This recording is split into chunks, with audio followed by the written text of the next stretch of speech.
Supreme court के कहने के बावजूद भी हठधर्मिता कर रही है। 23-24 लाख बच्चों के भविष्य का फैसला इनसे नहीं हो रहा है, उनके साथ में अन्याय हुआ है, उनका पेपर लीक हुआ है। और आप समझ सकते हैं कि जिस प्रकार भारतीय जनता पार्टी ने राजस्थान के अंदर किस प्रकार से एक गलत माहौल बना करके बच्चों के भविष्य के साथ तो खिलवाड़ किया ही किया, इन्होंने पूरे प्रदेश में एक नकारात्मक माहौल पैदा करके और सत्ता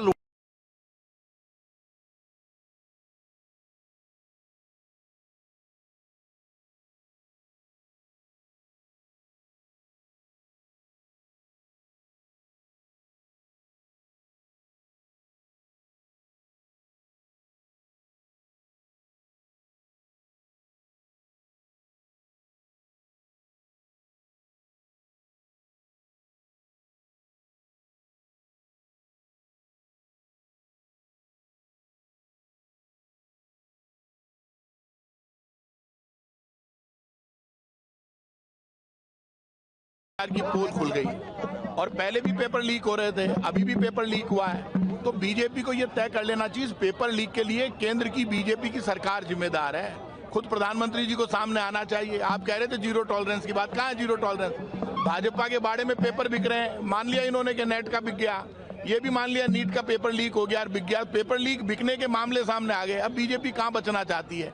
पहले किसानों को मारा, अब नौजवान को मार दिया, तो डबल इंजन कुचलने के लिए है क्या? कांग्रेस सड़कों पर लड़ेगी, चुप नहीं रहेगी। और राहुल गांधी ने साफ कह दिया, आप तो डींगे मार रहे थे बड़ी बड़ी कि रूस और यूक्रेन का युद्ध हमने रुकवा दिया, तो पेपर लीक तो रुकवा दो।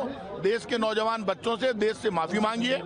और नीट और नेट का पेपर लीक हुआ है, सब देख रहे हैं, पूरा देश देख रहा है। सीबीआई से जांच कराओ, माफी मांगो, और जो भ्रष्टाचारी हैं वो लोग आगे बढ़कर उनके खिलाफ कार्रवाई होनी चाहिए। और ये कल तक बड़े बड़ी डायलॉगबाजी किया करते थे, राजस्थान के पैटर्न को इनको मानना चाहिए।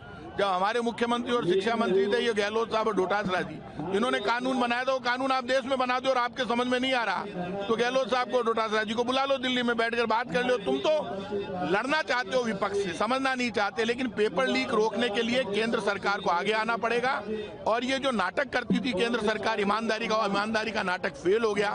केंद्र सरकार पूरी तरह से जिम्मेदार है।